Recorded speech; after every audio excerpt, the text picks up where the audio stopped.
15 choses que j'aurais aimé qu'on me dise avant. 15 pépites qui m'auraient fait gagner un temps fou. 15 secrets qui, si je les avais intégrés et pratiqués, auraient changé ma vie amoureuse et m'auraient fait gagner des années.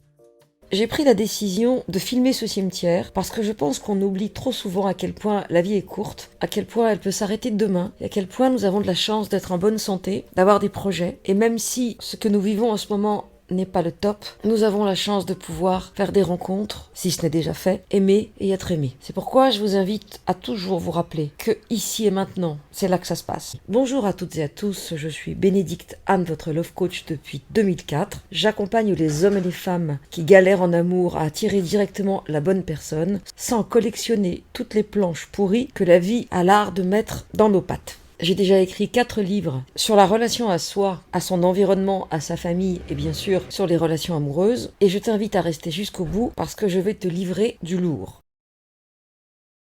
Si demain j'étais sur le marché et que je ne voulais pas y perdre un temps fou en m'épuisant, en numéro 1, j'aurais envie, je frétillerais, je n'irais pas mollement le cul entre deux chaises, comme si j'allais à l'abattoir. J'aurais vraiment envie qu'il se passe quelque chose de bien dans ma vie. Et si ce n'était pas le cas, je ferais autre chose. J'apprendrai une langue, à danser le tango, mais je repousserai. La deuxième chose que j'aurais aimé savoir, c'est que si je ne sais pas ce que je veux, personne ne le saura pour moi. Je définirai donc la relation que j'ai envie de vivre et les critères qui sont importants pour moi. Que ce soit des valeurs, que ce soit de l'esthétique, que ce soit des partages, un mode de vie, une façon de faire l'amour, peu importe. Je ne démordrai pas de mon objectif. Je vous donne un exemple. Si vous avez envie de passer l'été à garder une maison gracieusement en échange du fait de pouvoir l'habiter, on vous propose au choix un château en Espagne, une datcha en Russie ou un appartement à Courchevel. Si vous avez décidé que la couleur de vos vacances ce serait un château en Espagne, qu'est-ce que vous allez faire à Courchevel? Oui, bien sûr, on peut faire du ski, on peut marcher, on peut faire des randos. Mais vous, ce que vous voulez, c'est le château, la chaleur et l'Espagne. Donc, ne sortez pas de ce qui compte pour vous. La troisième chose, qui est tout aussi essentielle que les 12 autres à venir, c'est que j'y croirai. J'aurai un mindset de folie. Je serai persuadée que ça va m'arriver, que mon heure est arrivée, que cette personne que j'ai envie de rencontrer va arriver dans ma vie parce que le moment est venu et que c'est une évidence. La quatrième chose, c'est que je bougerai mes fesses, je me donnerai les moyens, je ferai tout ce qu'il faut pour y arriver. Comme si je cherchais à acheter une maison, à déménager, à changer de job, à construire un déguisement pour une soirée thématique. Je me donnerai les moyens d'atteindre mes objectifs. Alors je serai sur les sites, je serai sur les applis, je sortirai, j'irai danser, je m'inscrirai à toutes les sorties qui existent, mais je ne serai jamais chez moi, à attendre que quelqu'un sonne à ma porte en me disant « Salut, c'est moi ». Et j'irai même plus loin, je m'entraînerai à parler aux gens, à des personnes que je ne connais pas et pour lesquelles il n'y a pas d'enjeu, c'est-à-dire des personnes de mon sexe si je suis hétéro, plus âgées que moi, je m'entraînerai à faire des sourires, à pratiquer le small talk, juste pour être à l'aise. Et quand je serai à l'aise, je parlerai aux personnes qui m'intéressent. Pourquoi ?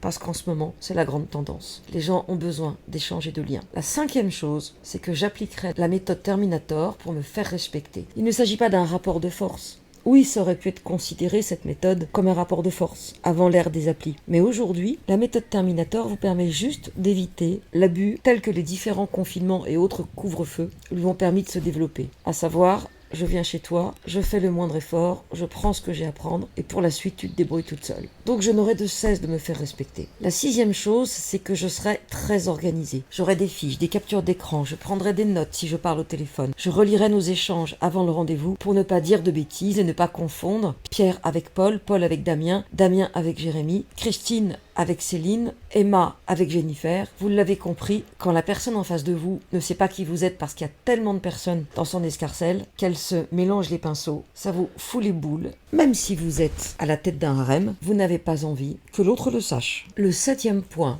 j'aurais posé les bonnes questions avant notre rendez-vous, de façon à ne pas découvrir que le gars est séparé depuis une semaine. Je continuerai à poser mes questions pendant, de façon à bien savoir à qui j'ai affaire et à ne pas m'embarquer dans une relation condamnée d'avance. Le huitième point, je me serais choisi et je l'aurais choisi. C'est-à-dire que je ne me serais pas laissé choisir en me contentant d'une côte mal taillée ou d'un goujon tout maigrichon, comme dirait La Fontaine. Alors évidemment, dans la fable de La Fontaine, la fille, c'est parce que la fille a joué ses princesses qu'elle a refusé tous les prétendants et qu'à la fin il n'y a plus personne, sinon le goujon tout maigrichon. Mais là, l'idée, c'est de pouvoir choisir quelqu'un qui vous convienne et non pas de vous laisser choisir par défaut. Pour cela, et c'est le 9e point, j'aurais pris le temps. Je ne me serais pas dit cette personne peut disparaître demain, j'aurais pris le temps de le connaître. Et j'aurais accepté qu'il disparaisse parce qu'il n'aurait pas eu ce qu'il voulait, ce qu'elle voulait, dans le laps de temps qui était important pour lui ou pour elle. Le 10e point, j'aurais peut-être fait des compromis, oui, j'aurais pu négocier certaines choses, mais des concessions, certainement pas. Je suis qui je suis comme je suis, je sais ce que je peux lâcher, je sais ce sur quoi je peux négocier. Je sais aussi qu'il y a des points chez l'autre sur lesquels je ne négocierai pas. D'où l'intérêt de bien connaître vos valeurs. La 11e chose que je n'aurais pas laissé passer,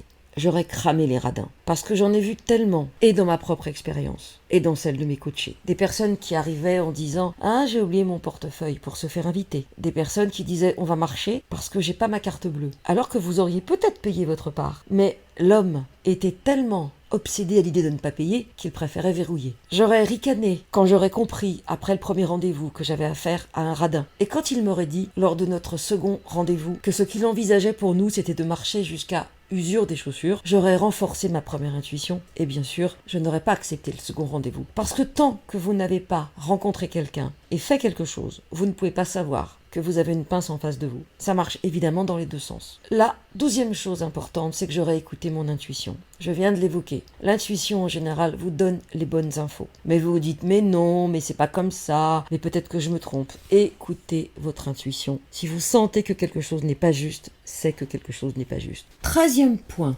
J'aurais pris le rejet comme une porte qui se ferme à une personne non adaptée pour qu'une autre porte s'ouvre. Je ne l'aurais pas pris personnellement. Là, je vous fais les accords Toltec, mais vraiment, je ne l'aurais pas pris personnellement. J'aurais considéré que si cette personne ne veut pas de moi, c'est pas parce que je suis quelqu'un qui n'est pas à la hauteur, c'est parce que je suis quelqu'un qui n'a rien à faire avec cette personne. Et j'aurais vraiment répété mon mantra pour ne même plus me prendre la tête lorsque je n'aurais pas eu le texto post-rencontre. J'aurais mis mes plumes de canard et j'aurais laissé glisser. 14e point, je lui aurais laissé une chance parce que je vois trop souvent mes coachés qui sont là en train de me dire non, ça va pas, gna gna gna gna gna, et qui ne rencontrent même pas le gars et qui refusent même un visio tellement elles sont dans le jugement. Mais qui juge-t-elle? Elles sont en train d'envoyer cet homme à l'abattoir, aux galères, mais finalement elles le traitent comme elles-mêmes ont été traitées, soit par d'autres hommes ou d'autres femmes si vous êtes un homme ou si vous êtes homo, vous avez compris vous adapter, soit bien sûr par leurs parents, leur fratrie ou les personnes qui les ont élevés. Laisser une chance, c'est pas faire sa BA, c'est pas rester une heure avec quelqu'un qui a menti de 20 cm, de 20 ans et de 20 kilos. Laisser une chance, c'est ne pas jeter quelqu'un de trop gentil parce qu'il n'est pas aussi excitant qu'un bad boy. C'est considérer que si tous les critères d'âge, de milieu, d'éducation, de disponibilité, de garde des enfants, d'âge des enfants, de centre d'intérêt sont là, mais que peut-être on hésite sur le physique, etc.,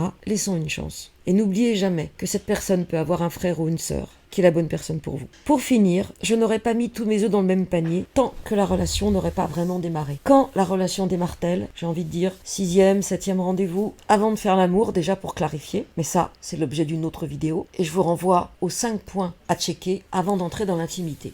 Même si je vous ai donné ces 15 points qui sont essentiels, je sais que certaines d'entre vous n'en tiendront pas compte. Et pourquoi je le sais? Parce que dans le Love Circle, sur le groupe Facebook, tous les jours il y a des filles qui posent des questions qu'elles ne devraient pas poser, tellement ce sont des points que j'ai rabâchés. Mais quand on est dedans, quand on est ému, quand on est touché, quand on fait une rencontre qui nous plaît, on a tendance à ne pas voir, à ne plus voir, à refuser de voir, parce qu'on a tellement envie que ça marche. Alors si vous avez envie d'aller directement vers la bonne personne et de ne pas vous faire détourner, d'être embarqué là où vous n'auriez pas envie d'aller, je vous invite à nous rejoindre sur le Love Circle. Vous trouverez des infos en suivant le lien ci-dessus. Alors est-ce que vous aussi, vous avez quelques règles qui fonctionnent à chaque fois? Est-ce que vous aussi, il vous arrive de regretter de ne pas avoir dit ou de ne pas avoir fait certaines choses? Est-ce que vous aussi, vous auriez des conseils? Alors n'hésitez pas à les partager dans les commentaires. Et je vous rappelle que chaque mardi et chaque vendredi, il y a une vidéo ou un podcast. Merci d'être resté jusqu'au bout. Merci de vous abonner à ma chaîne si ça n'est déjà fait, de liker cette vidéo si elle vous a plu et de la partager si vous pensez qu'elle peut aider des personnes de votre entourage. À très bientôt.